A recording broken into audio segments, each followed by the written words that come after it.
కేవలం 7,999K up to 10 kgs వరకు బరువు తగ్గి అధిక బరువు నుంచి వచ్చే ప్రధాన సమస్యలను దూరం చేసుకోండి. ఈ సంక్రాంతి నిరుడు లెక్క ఉండదు. Fun and family entertainers audience తో రోలర్ కోస్టర్ రైడ్ చేయించేందుకు రెడీ అయ్యాయి.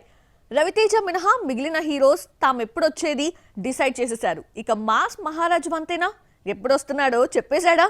బ్రదర్స్ చిరంజీవి రవితేజలిద్దరూ భార్యా బాధితులేనా? 2026 సంక్రాంతికి టాలీవుడ్ లో వచ్చే సినిమాలన్నీ కామెడీ అండ్ ఫ్యామిలీ ఎంటర్టైనర్స్ తో ఆడియన్స్ కి ఏది సెలెక్ట్ చేసుకోవాలో టెస్ట్ పెడుతున్నాయి. రాజసాబ్ తో ప్రభాస్ హారర్ కామెడీని టచ్ చేస్తుంటే మనశంకర వరప్రసాద్ తో చిరులోని కామెడీ టైమింగ్ ని బయటకు తీసుకొస్తున్నాడు అనిల్ రావిపూడి. ఇక జోవియల్ ఇంటి పేరుగా మార్చుకున్న నవీన్ పోలిశెట్టి అనగనగా ఒక రాజుతో పలకరిస్తుంటే ఇద్దరు భామలతో కలిసి శర్వానంద్ నారీ నారీ నడుమ మురారితో సందడి చేసేందుకు వస్తున్నాడు. వీటన్నింటి రిలీజ్ డేట్స్ లాక్ అయ్యాయి. ఇక మిగిలింది రవితేజ ఎప్పుడొస్తాడో తెలియడమే. వరుస ఫ్లాపుల్లో ఉన్న రవితేజ ఈసారి ఫక్ ఫ్యామిలీ ఎంటర్టైనర్ నే నమ్ముకున్నాడు. కిషోర్ తిరుమల దర్శకత్వంలో వస్తున్న భర్త మహాశైలకు విజ్ఞప్తితో సంక్రాంతికి వస్తున్నాడు.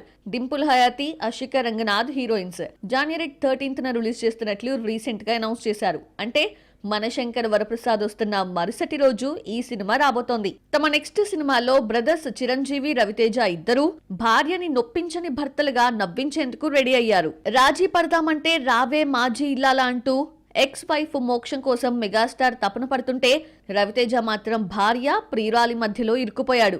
భార్యని మోసం చేసి ఆ విషయం ఇటు భార్యకి అటు లవర్ కి తెలియకుండా జాగ్రత్త పడే భర్త రోల్లో ఫన్ పుట్టించేందుకు రెడీ అయ్యాడు మాస్ మహారాజ్. మరి ఈ వైఫ్ అండ్ హస్బెండ్ కాన్సెప్ట్ తో అన్నదమ్ములిద్దరిలో ఎవరు ఎంటర్టైన్ చేస్తారో చూడాలి.